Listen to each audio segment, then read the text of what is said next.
Welcome to the Human Capital Innovations Podcast.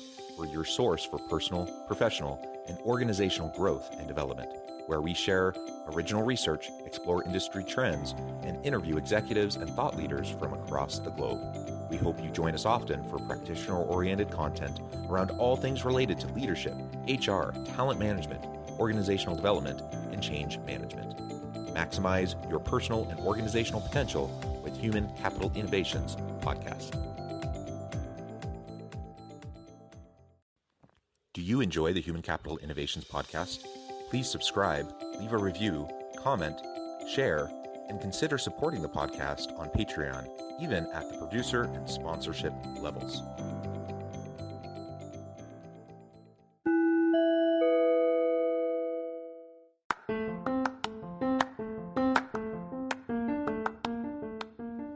Welcome to the Human Capital Innovations Podcast. In this HCI Podcast episode, I talk with Luke Doubler about leveraging a listen-first, transformational leadership style and commitment to peer development.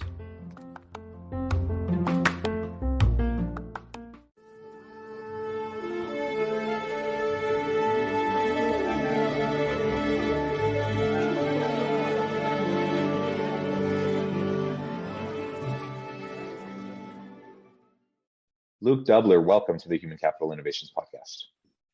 Greetings. It is a pleasure to be with you today. You're joining us from Minneapolis area. I am south of Salt Lake City in Utah. And today we're going to be talking about the importance of listening first as a leader, transformational leadership style, and commitment to peer development and the development of others.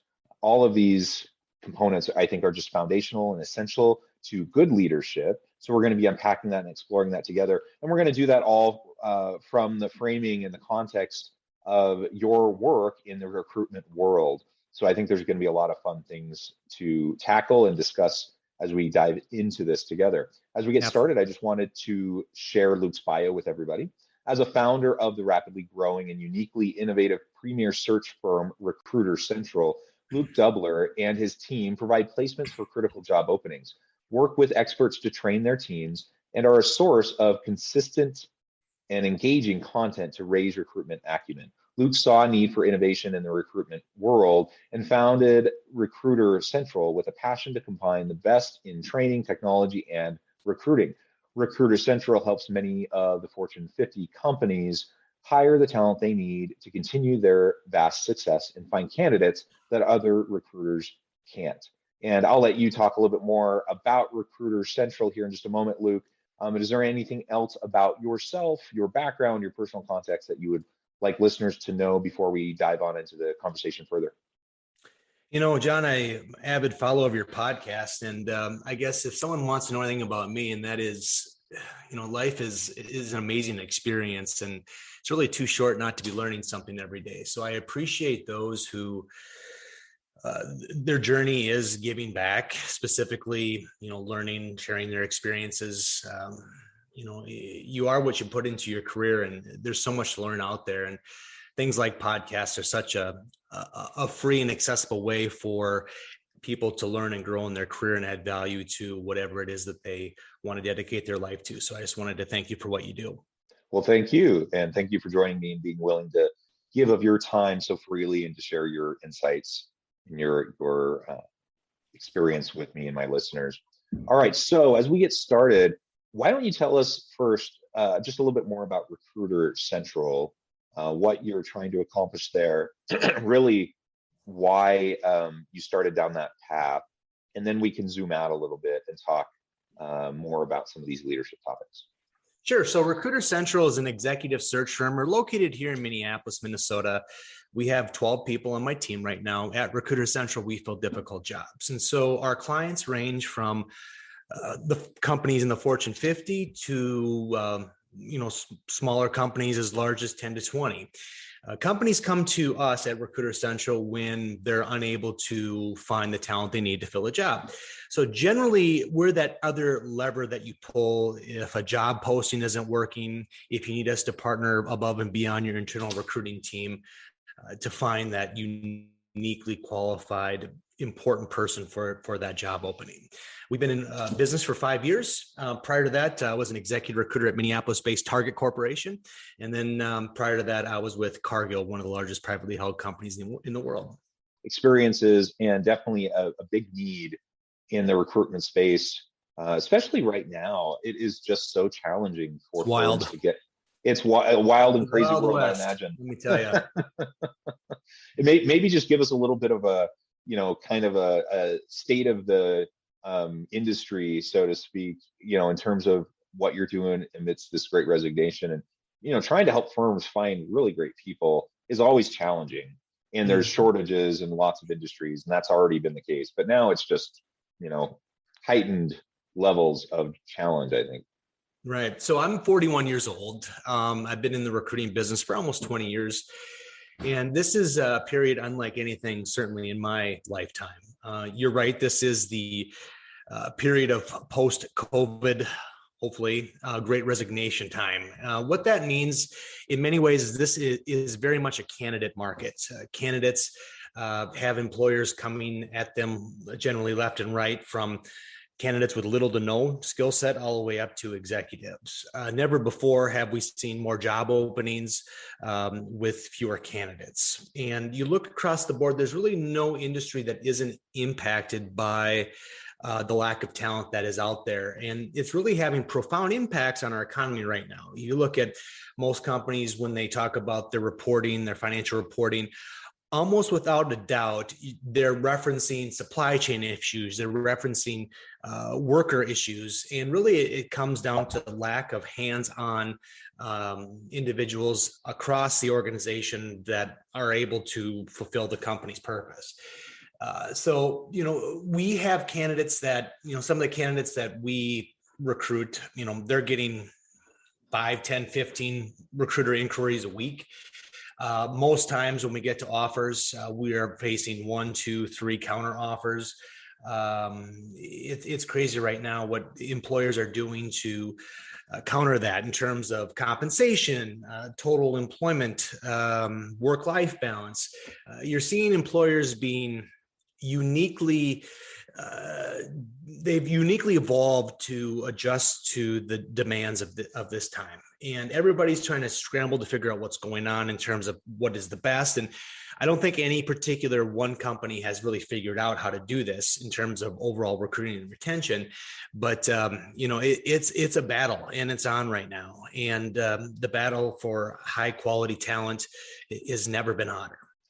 Yeah, it is a battle for sure. And so I commend you for the good work that you're doing and trying to help organizations. Ultimately, organizations have to get a little creative right now to try to attract and retain good people. And I think that's a good thing. I think in many ways, many organizations got a little bit passive, shall we say, in the past about, what their approach would be towards their people and their human capital. And I think it's a healthy thing for the power to shift a little bit in the direction of applicants and employees. I'm curious what you see as some of the biggest challenges. I mean, some employers are kind of leaning in and embracing this, just recognizing it's a necessity if they want to get good people and fill positions. I see plenty of organizations that still seem to kind of dig their heels into the ground and don't want to, they just feel like it's ridiculous. Like, why should I pay this person this much money? And they're not really they're retrenching. They're not really thinking creatively. I'm curious what your experience has been with that over the last year. Yeah. And so recruiting, the unique part about recruiting is we kind of have our fingers in the back door of most companies. So we get to hear all the most intimate recruiting or business challenges across the board. So I'll be on one CEO call 1 hour, the next hour I'll be in another CFO call. And they're basically, I'm like they're psychologists in many ways. They're telling me all the businesses and struggles that they're facing and challenges that they have. And so recruiting, I mean, we get unfeathered access to the innermost challenges of really any company. And we get to hear what's going on there and really try to solve that through the talent that we provide.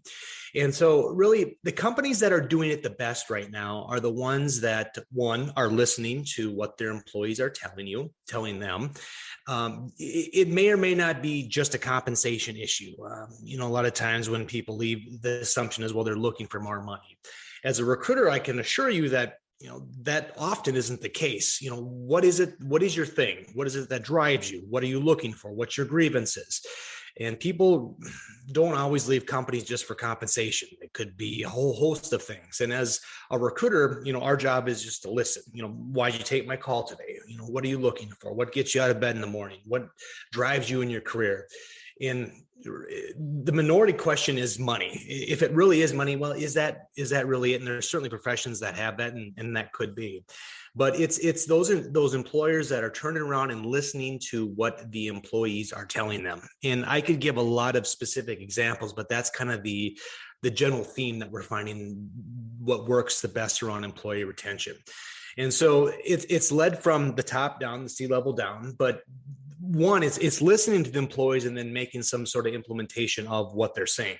And it could be as little as, I want another day at home to work, or, I want a better system, or I want another day off, or, I wish we had a 401k with a match, or it isn't always just compensation. And so it's those employers who are listening genuinely to their employees and then making those changes in their company. And that's actually a good segue, I think, into the broadening out of the conversation at this point, because it does come down to leadership. And you perform with your firm an important service to organizations and trying to help them fill positions within an organizational setting. Leaders have to create and implement their total compensation strategy. They have to have their engagement and employee experience strategy. And ultimately, they're the ones that are going to have to create the culture and the environment in which people are either going to want to come and stay, or you're going to have a hard time getting them to come in the first place, and then they're going to leave. And so listening is so important. So let's talk a little bit more about that from a leadership perspective. As I'm working within an organization, why is listening first so important, and perhaps counterintuitive to some? Because the old school model of leadership was very much, I am the authority, I have the power, the control, I have all the information, listen to me, do what I say, and we'll have success. Why is that model not so effective in the modern world? Why is listening so important? So I'm going to take that question and add on to a little bit before I answer that. And if you look at the most successful leaders in business, and I have the privilege and honor to talk to some of the most intelligent people literally in the world who have I've talked to people who are working on curing cancer and people who have found some amazing medicines. And I get that ability to work with those people. So that's the joy of what I do as a recruiter. And if you find the most effective leaders, and what I define as an effective leader is somebody who is regarded by the people who work for them. And there's more metrics to that, of course, but that's definitely one part. So the most effective leaders that we see across the board are, one, people who are relatable. And so what that means to me is individuals who have an open door policy, won't do anything that they wouldn't have their employees do, and are in the trenches with their employees. And now you'll see this in leadership everywhere, from the big tech giants like Google and Yahoo to some of the largest manufacturing companies. But the leaders that seem to be most effective are the ones that, in this marketing, and especially in employee retention, are the ones that are seen relatable and that are the ones that are accessible by other employees. That may not have always been the case even before COVID, but now that you've seen that in employee retention is such a difficult challenge, that has really become a premium leadership skill.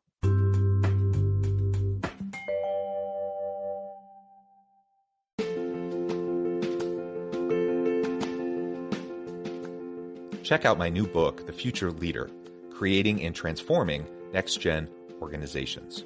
Stemming from 2 decades of professional experience and over 600 in-depth interviews with executives, thought leaders, and scholars from across the globe, the Future Leader will help you explore the ordinary, everyday actions that will help you to prepare to lead in the future of work, to respond to an uncertain future, and to produce extraordinary results for individuals, teams, and organizations.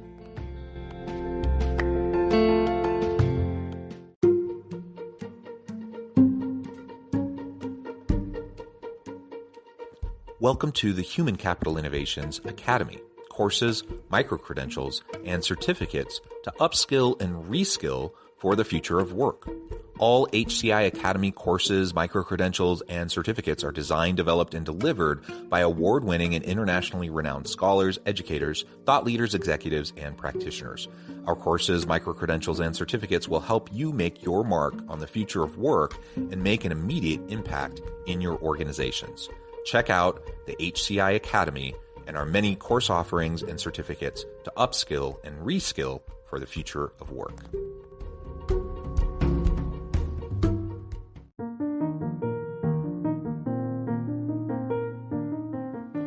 Check out our new weekly LinkedIn newsletter, Alchemizing Human Capital, exploring industry trends via original research and interviews with executives and thought leaders from across the globe. We look forward to having you join us.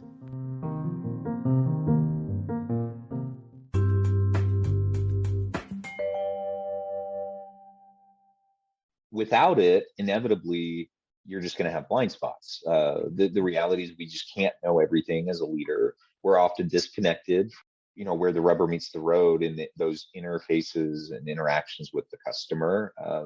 We don't know. Especially in remote work environments like we've had in the past 3 years. Exactly. We often as leaders don't, we're disconnected from understanding the processes and how the bottlenecks and how the impacts that negatively hurt, the work and the experience of our people. Like there's no way an executive can know everything unless they listen. And so this old model of just, I have the big picture, I have all the information, just pay attention to me and listen to me and do what I say.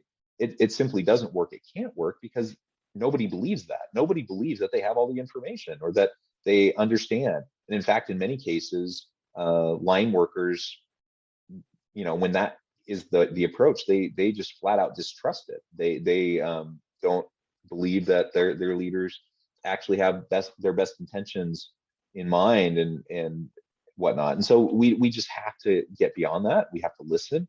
And that is that new leadership skill. I think that is so important is true active listening, empathic listening with the intent to actually act on what you're learning. And that feeds into this commitment then to develop your people. Because if I'm listening and I learn, where are the gaps? Where are the breakdowns in the processes? Where are we falling short in terms of our culture, in terms of the environment, the psychological safety, the healthy workplace environment? Where are we falling short? And let's the needs, right? And if we're trying to meet the needs, that inevitably means development and training, and that we're going to try to help our people become their most capable selves. That isn't an easy thing to do, especially if we're not listening carefully. But once we listen, that will give us a lot of the context that we need to then be able to support people in the way they need to be supported. Sometimes that's in more informal types of career and professional and personal development, mentoring, peer mentoring, those sorts of things. Sometimes it's more formal shifts in processes and systems. Sometimes it's formal leadership development programs. Like there's a whole range of things that you can do, but unless you're listening, you're not really going to know where the gaps are in the first place, and you're not going to know what's going to resonate with your people and what's going to help them actually get to where they need to go. Right. And listening is one thing too. And then also sometimes employees don't even know what to tell you. So there's things like Strength Finder and other self-assessments that you can do really to get to the point that there is no one size fits all. That's why I talk about compensation. Compensation, you're generalizing and saying that that's something that everybody needs and it needs to be the highest. Well, that's not necessarily the case. I guarantee you, if you would do so like a Strengths Finder, and there's a ton of other great assessments out there that a lot of us have done. you're going to see that everybody has different motivations and things that drive them. And, as a manager, and that's why it's so important not to be, directly managing 50 people. It really makes it very difficult to do it. Ideally you want 5-10 individuals to manage well. Knowing what drives them, and then leveraging those things, carrying out whatever those assessments tell them. That's a very important thing. And furthermore, some of the leaders that I've worked with, the most successful leaders I've worked with, don't talk that much. When they talk, they're talking little. It's very thoughtful and impactful. They've gotten all the cues and information from their team and from the subject matter experts. And so as a leader, yes, you're drawing the roadmap. Yes, you're putting forth the goals and where we're going, and everybody in the team knows exactly what they are and should be able to speak to that. But then you're also reinforcing that with these different tools that we're talking about. Yeah. Excellent. And I know within your industry and in the recruitment world that you have spent a good amount of time and have a devoted commitment towards peer development of other recruiters. Maybe you can tell us a little bit more about that and the efforts you put into that. Mm-hmm. So, before I got into recruiting, I was an executive recruiter at Target Corporation. I think we've all shopped at the Target, the Bullseye. They are based here in Minneapolis. Why would I be different? Why would my firm be different? There's literally thousands of employment agencies out there. So in your career in anything, you have to understand and go with what you're good at, and then what drives you, what motivates you, what empowers you, what are your God's gifts, and use those. And I'm a former teacher, a high school history teacher. I taught for almost 2 years right out of college. I love training and developing and teaching individuals. The approach I took from Recruiter Central is what I'm good at is teaching other recruiters how to source candidates, which are find information about people, make the connection, assess talent, and go from there. So use the technical resources that are available to find virtually really anything about anybody you want to know. It's out there. So that's what I'm good at. So I love doing that. It energizes me. It gives me drive. And so I turned that into our marketing piece. And so to get Recruiter Central on the radar of hiring managers or recruiters or other HR professionals, I tried to provide value with tips and tactics on how to recruit. And so I've spoken at some of the largest recruiting conferences in the United States, dozens over the years. COVID obviously shut that down. We have a very robust blog at Recruiter Central giving very specific tips and tricks on how to be a good technical recruiter. And then, if you need help beyond and above what we're able to provide, certainly give us a call. We would love to, help you find talent here at Recruiter Central. And ultimately, at the end of the day, we as leaders of organizations, we need to focus on what the needs of our people are, how we're going to develop our people, not just to meet those current needs, but also look around the corner a little bit, try to understand what future needs are going to exist. And in the recruitment world, that's a big part of it. You're filling a position for today, but you want someone to be able to come into the organization with the competencies and capabilities for tomorrow as well, which just makes it even harder, especially when we consider the rapid pace of change and technological disruption and the shifting nature of work in the world of work. Man, I mean, it's hard to know what you need right now, let alone what you're going to need 6 months, a year, 2 years, 5 years from now. And I don't have a crystal ball. I can't tell you exactly what those answers are. But what I know is that as leaders, we have to be in tune with our people. We have to listen. We have to support them. We have to create mechanisms of support and development. And when we can do that, that will create a better environment so that we can attract the best people. We can retain those good people. And like you said, pay is an important factor. You have to pay people fairly and equitably. And that's a challenge I know every organization right now is wrestling with because of inflation and everything, just trying to figure out even what market is and being able to make adjustments. That's a challenge in and of itself. But pay, isn't the only thing. And like you said, many people leave, and they will usually leave for other contextual reasons. They will leave because of the relationships amongst their team or with their boss, or the culture, the environment, how they feel valued or treated in the workplace on a regular basis.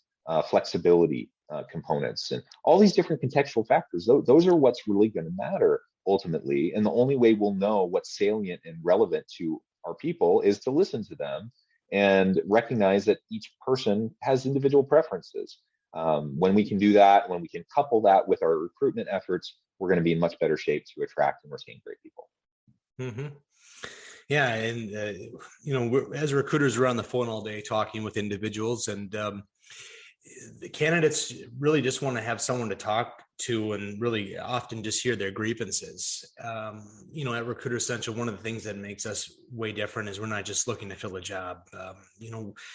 We get to know the person up front and understand, what makes them get out of bed, what drives them. And if the opportunity that we have doesn't match that, either the employer doesn't share the same values, or the role doesn't have the same career aspirations as they are looking for, we'll tell them no. And, thankfully we have, as a result of that, we have more clients than we're able to handle.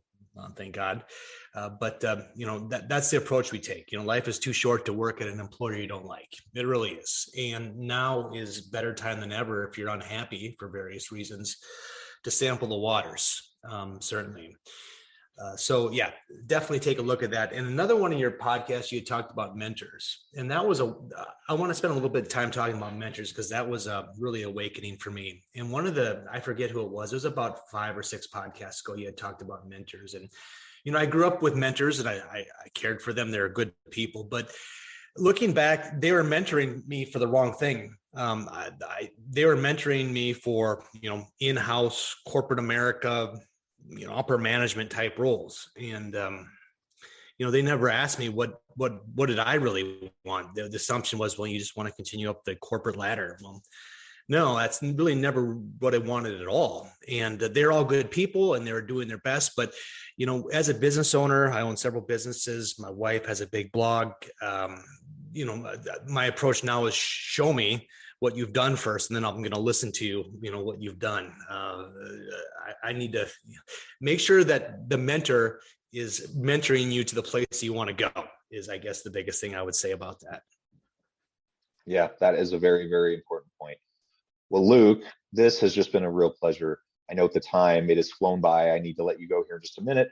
And this has just been a really fun conversation. Before we wrap up for today, though, I just wanted to give you a chance to share with listeners how they can connect with you, find out more about your work, your team, and then give us the final word on the topic for today.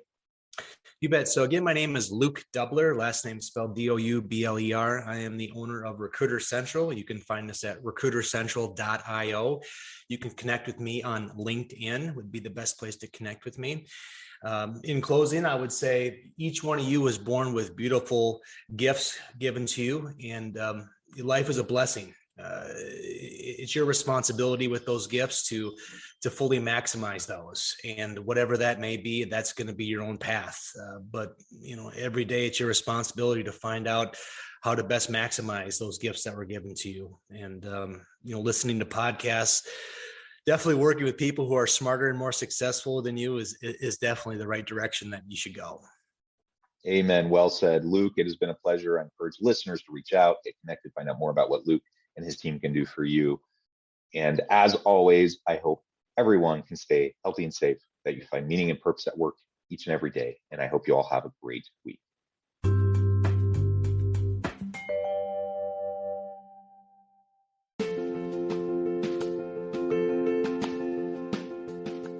Bluer Than Indigo Leadership, the journey of becoming a truly remarkable leader.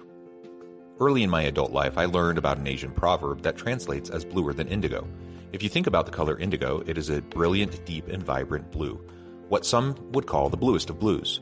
To have something that is bluer than indigo is rare and truly remarkable.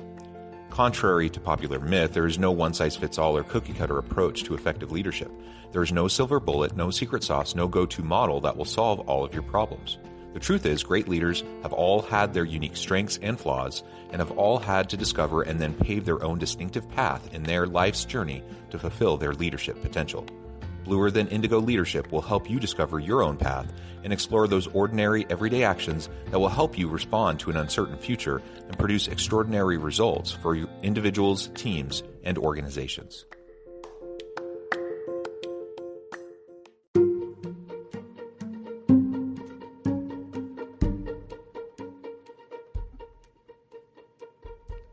check out Human Capital Innovations magazine, Human Capital Leadership. Human Capital Leadership is a free, interactive e-magazine with the mission to help individuals, leaders, and organizations find innovative approaches to maximize their human capital potential. We publish issues quarterly in August, November, February, and May. Take a look at the latest issue and let us know what you think.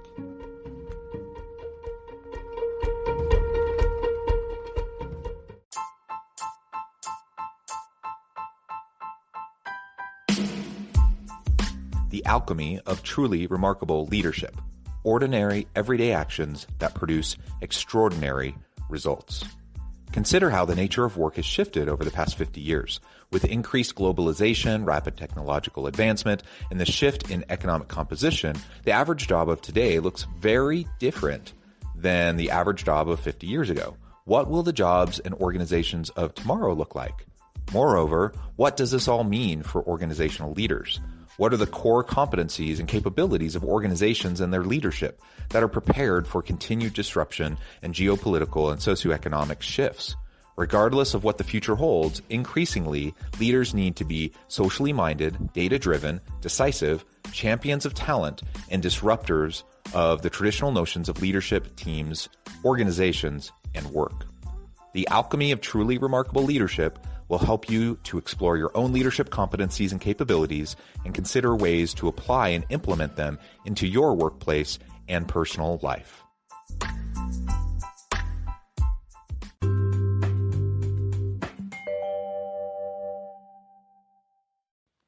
Do you enjoy the Human Capital Innovations podcast? Please subscribe, leave a review, comment, share, and consider supporting the podcast on Patreon, even at the producer and sponsorship levels. Thanks again for joining us for this episode of the Human Capital Innovations podcast. I hope you stay healthy and safe and that you have a great week.